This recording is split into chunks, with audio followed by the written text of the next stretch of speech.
یہ کہہ رہے ہیں کہ نظر کے بارے میں پوچھ رہے ہیں. نظر کہ گاؤں میں لوگ کہتے ہیں کہ کوئی بھی نئی چیز لو تو نظر لگتی ہے. دیکھو اس میں نظر تو برحق ہے، لگنے کا امکان ہوتا ہے، لیکن ہر وہ چیز جس کا امکان ہو ضروری نہیں ہے کہ وہ لازمی ہو بھی جائے. امکانات کی دنیا تو بہت بڑی ہے نا، اس میں افراط اور تفریط ہے. کچھ لوگ تو ایسے ہیں جو نظر کے وجود ہی کو نہیں مانتے، وہ کہتے ہیں نظر سرے سے لگتی ہی نہیں ہے. اور کچھ لوگ کہتے ہیں ایسے ہیں کہ اس میں بہت مبالغہ کرتے ہیں، ان کو ہر وقت لگ رہی ہوتی ہے ان کے رائے کے مطابق کہ اس کو لگ گئی، اس کو لگ گئی، اس کو لگ گئی، یہی چلتا رہتا ہے پروگرام. تو نہ اس میں وہمی بننے کی ضرورت ہے اور نہ نظر کا انکار کرنا جائز ہے ہمارے لیے. جو لوگ نظر کا انکار کرتے ہیں نا، وہ ہیں سیکولر لوگ، لبرل لوگ، جو شریعت کو نہیں مانتے. وہ کہتے ہیں اس کی کیا دلیل ہے؟ بھائی ہمارے پاس دلائل مشاہدہ بھی دلیل ہوتی ہے، لیکن وحی خود دلیل ہے ہماری نظر میں. وحی جب نبی صلی اللہ علیہ وسلم نے بتا دیا کہ العین حق، نظر برحق ہے، تو ہمارے لیے یہ بھی ایک دلیل ہے. اب کوئی رسول کو مانتا ہی نہ ہو، اللہ کو مانتا ہی نہ ہو، تو وہ نہ مانے، وہ اس کا ہیڈیک ہے. ہم کوئی سائنسدانوں کو مجبور تھوڑی کر رہے ہیں کہ آپ نظر کو مانو. سائنسدان جنت مانتے ہیں کہ جنت ہے؟ جواب دینا. سائنسدان مانتے ہیں موت کے بعد دوبارہ زندگی ہے؟ یہ سائنس کا ٹاپک ہی نہیں ہے بھائی، اور سائنس یہاں تک پہنچی نہیں ہے. تو نظر تو برحق ہے، کوئی بھی اچھی چیز ہو، کوئی بھی بہت ہو، تو اس کا چانس ہوتا ہے کہ نظر لگ جائے. نبی صلی اللہ علیہ وسلم نے فرمایا اگر کوئی چیز تقدیر پر غالب آ سکتی تو وہ نظر ہوتی، اور نظر اونٹ کو ہانڈی تک پہنچا دیتی ہے. اچھا والا اونٹ ہوتا ہے، نظر لگی گیا. آپ نے دیکھا ہوگا بڑے بڑے اونچے کٹھے بیل لوگ لے کر آتے ہیں بقرعید کے دنوں میں، بعض دفعہ نظر لگتی ہے دھڑام سے گر جاتے ہیں، بعض دفعہ ویسے ہی گر جاتے ہیں غربت مہنگائی سے متاثر ہو کے، لیکن بعض دفعہ نظر بھی لگتی ہے. تو ہمارے پاس جو نظر کے برحق ہونے کی دلیل ہے وہ رسول اللہ صلی اللہ علیہ وسلم کا قول. اسی وجہ سے یعقوب علیہ السلام نے جب اپنے بیٹوں کو مصر بھیجا تو خوب لمبے خوبصورت بیٹے تھے، تعداد میں بھی زیادہ تھے، تو ان سے کیا فرمایا؟ لا تدخلوا من باب واحد وادخلوا من ابواب متفرقہ. اے میرے بیٹو، ایک دروازے سے داخل نہ ہونا، متفرق دروازوں سے داخل ہونا. کیونکہ ایک ہی گیٹ سے جب جائیں گے نا، ایک باپ کے 11 بیٹے اتنے خوبصورت اور لمبے لمبے اور خوبصورت جوان، تو لوگ بولیں گے یار کیسا خوش قسمت باپ ہے جس کے 11 بیٹے ہیں. سمجھتے ہو کہ نہیں سمجھتے؟ آج کل تو فیملی پلاننگ نے نظر کا چانس ہی ختم کر دیا. 2 بچے ہوتے ہیں وہ بھی اچھے نہیں ہوتے. تو یہاں قرآن سے بھی ہمیں، حدیثوں سے بھی پتہ چلتا ہے کہ امکان ہے. لیکن ایک بات یاد رکھو، دنیا میں یہ بہت امپورٹنٹ بات ہے، کاش اس کو سمجھ جاؤ. یہ تجربوں کا نچوڑ ہے جو میں آپ کے سامنے پیش کر رہا ہوں. امکانات کی بیس پہ یقینی دعوے کرنا یہ تمام گمراہیوں کی بنیاد ہے. جادو کا بھی امکان ہوتا ہے، کسی پہ جادو ہو جائے، ہزاروں میں کسی ایک پہ، لیکن روحانی عامل کے پاس جب آپ جاؤ گے کہے گا آپ پہ بھی جادو، آپ پہ بھی جادو، آپ پہ بھی جادو، آپ پہ بھی جادو. جب آپ کرو گے نا کہ بھائی مجھ پہ جادو کیسے ہے، تو کہے گا کیا جادو برحق نہیں ہے؟ سمجھ میں آ رہی ہے بات؟ ڈاکٹر یہ بدماشی کبھی نہیں کرتا. آپ ڈاکٹر کے پاس جاؤ، آپ کے گردے میں پین ہو رہا ہے، وہ چیک کرے گا کہ گیس کا پین ہے یا پتھری کا پین ہے، کیونکہ ڈاکٹر اس کا علم ہے باقاعدہ. وہ کبھی یہ نہیں کہے گا کہ پتھری ہے بس تکا مار دیا. بھائی ڈاکٹر صاحب پتھری کا پین کیوں ہے؟ تو وہ جواب میں کہ کیا گردوں میں پتھری ہوتی نہیں ہے کیا؟ آپ بولو گے ہوتی تو ہے، میرے ہے یا نہیں ہے مجھے تو یہ تو بتاؤ. حالانکہ گردوں میں پتھری ہونے کا جتنا چانس ہے نا، جتنی پرسنٹیج 100 میں جادو کی اس سے بھی کم ہے. ہزاروں میں کسی ایک پہ ہوتا ہے جادو. لیکن عاملوں کے پاس جب آپ جاؤ, یہاں الحمدللہ کچھ عامل ہیں جو میرے خلاف ایک فل پروپیگنڈا شروع کیا ہوا ہے. اتنی خوشی ہوتی ہے مجھے, میں آپ کو بتا نہیں سکتا, جب عامل میرے خلاف بولتے ہیں اتنی خوشی ہوتی ہے. اور میں کہتا ہوں کمبختو, تمہارے پاس جادو, چڑیل, جن, بھوت, تم میرے خلاف بولتے کیوں؟ نقصان پہنچا دو یار تم. تو اس سے ان کا کمزور ہونا اور ثابت ہو جاتا ہے کہ یہ ان تلوں میں تیل نہیں ہے. خیر, میں نظر کے موضوع کو مکمل کروں کیونکہ روحانی عاملوں کی بات آتی ہے تو مجھے ان کے خلاف بولنے میں ایسا خون بڑھتا ہے میرا, ایک دم جوش میں آ جاتا ہوں. ایسا لگتا ہے کچھ نہیں بھی کھایا ہو پاور آ جاتی ہے باڈی میں. ان کے خلاف بولنے میں مزہ بہت آتا ہے.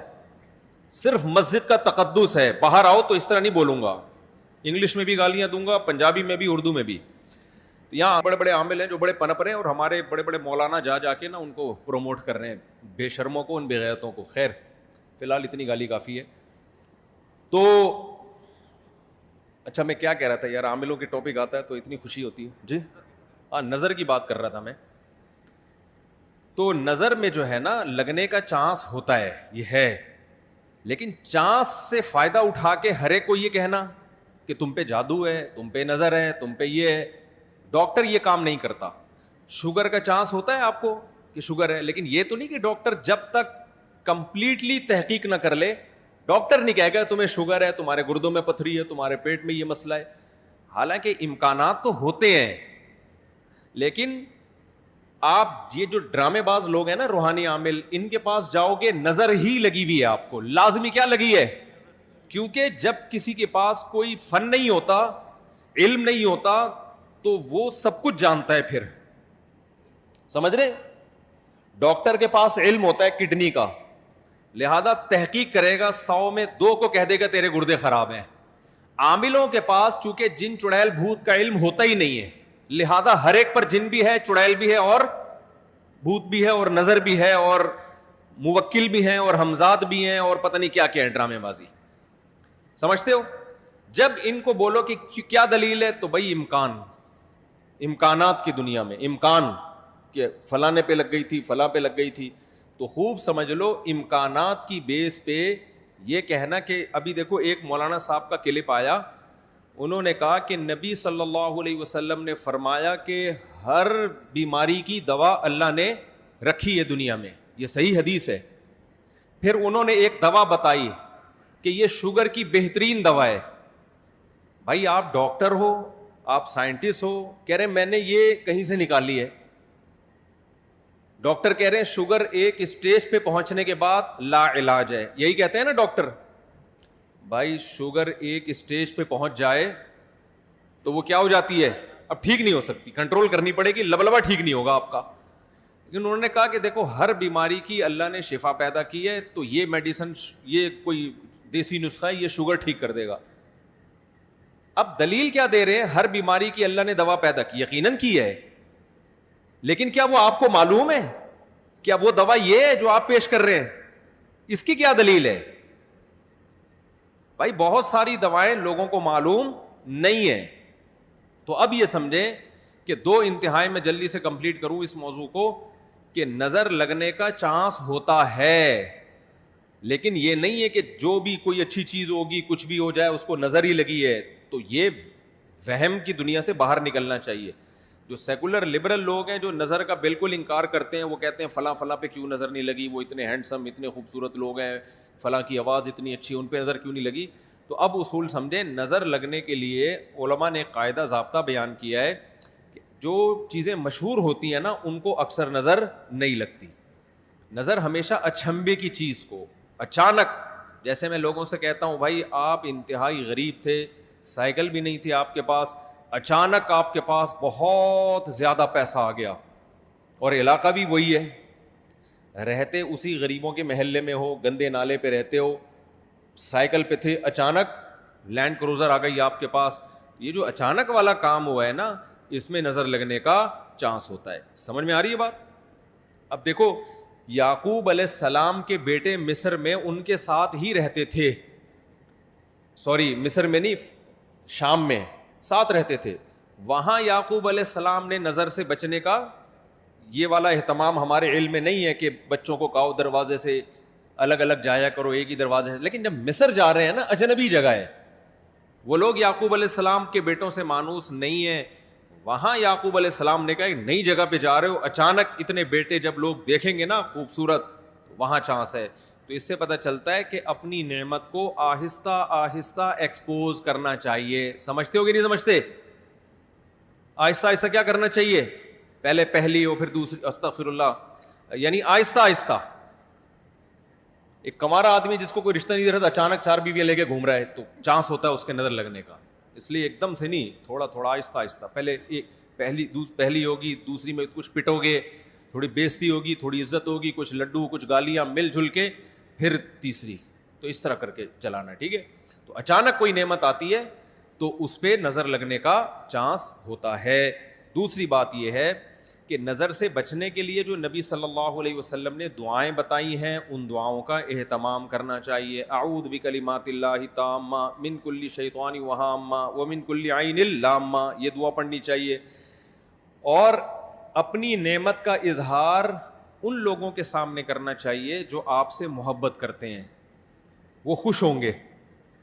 بعض دفعہ انسان دوسرے سے محبت کے دعوے کرتا ہے لیکن جیلس ہو جاتا ہے. وہ جب آپ اس کو بتاتے ہیں نا میرے پاس اتنا پیسہ، میری ارننگ اتنی ہو گئی، تو وہ اندر اندر سے جل رہا ہوتا ہے.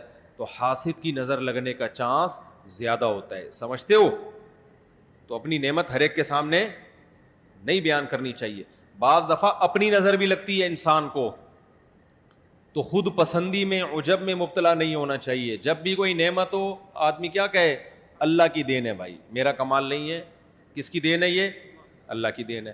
تو ان چیزوں کے اہتمام سے نظر کا چانس کم ہو جاتا ہے. باقی عاملوں کے پاس نہ نظر کا کوئی علاج ہے سوائے مسمرزم کے. دماغ کو کنٹرول کر کے کچھ الٹی سیدھی چیزیں آپ کی کھوپڑی میں ڈال دیتے ہیں، تو اس سے آپ سمجھتے ہو کہ میں ٹھیک ہو رہا ہوں. ٹھیک نہیں ہوتے. آپ مینٹلی تھوڑا سا کیا ہو جاتے ہو؟ مطمئن ہو جاتے ہو. اور ان کا اپنا دماغ بھی خراب ہوتا ہے، آپ کا بھی دماغ خراب کرتے ہیں. سمجھتے ہو؟ اچھا، میں جب عاملوں کے خلاف بولتا ہوں، لوگ کہتے ہیں یہ 2 نمبر عاملوں کے خلاف ہے. بالکل غلط بات. میں 1 نمبر عاملوں کے خلاف ہوں، یہ ذہن میں رکھو. 2 نمبر کو تو میں لفٹ ہی نہیں کراتا.